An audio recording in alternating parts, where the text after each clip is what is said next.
You're making that transition from West Charlotte to Hopewell. So what was it that drew you to Hopewell? Well, I always said I wouldn't leave West Charlotte unless, for the perfect position. And there was a lot of jobs in the county. I had a couple conversations with different people, and it was the final touch was me talking with Jacoby, who was the head coach at West Charlotte. He talked about it and he approved. Basically, he gave me his blessing. He thought it would be a great fit. I actually live in the Hopewell district. West Charlotte is right down the street from here.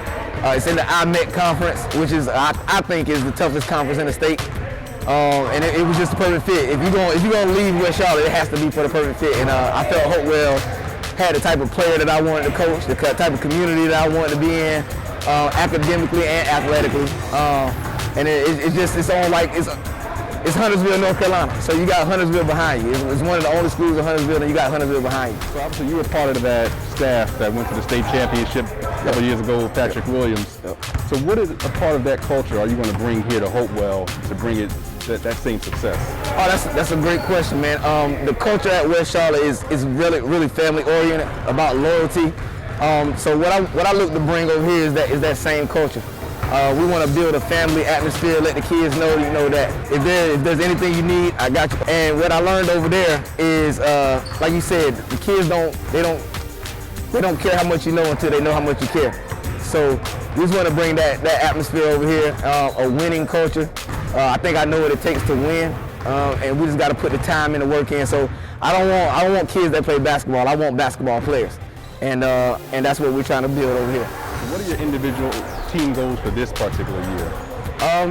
This year is to, I would say the first goal is to go into every game expecting to win, building a winning culture, knowing that we can compete in every game, hopefully compete for a conference championship. We only got 14 games this year, so we want to compete for a conference championship, go to the playoffs for the first time, I think since 2010, I believe.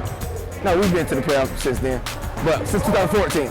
So go to the playoffs for the first time since 2014, and that would be our goal. So build a winning culture, going to every game expecting to win, and compete for a conference championship. So talk to me about Jordan McFadder. He's here for the first year, had a lot of success at Butler. So what does he bring to this particular team that's going to really help out? Oh man, I can't say enough about J5. He is, I would say, he is the catalyst to our culture. He's the catalyst. He came in immediately and he changed the thought process of all the players around him. I remember the first day he was here, we had a drill. He won, losers had to run, and he hopped on the line and ran with him, and he made everybody else come along with him as well. So even though his team won, he wanted to show that we're all one team. We get it out there together, we win together, we lose together.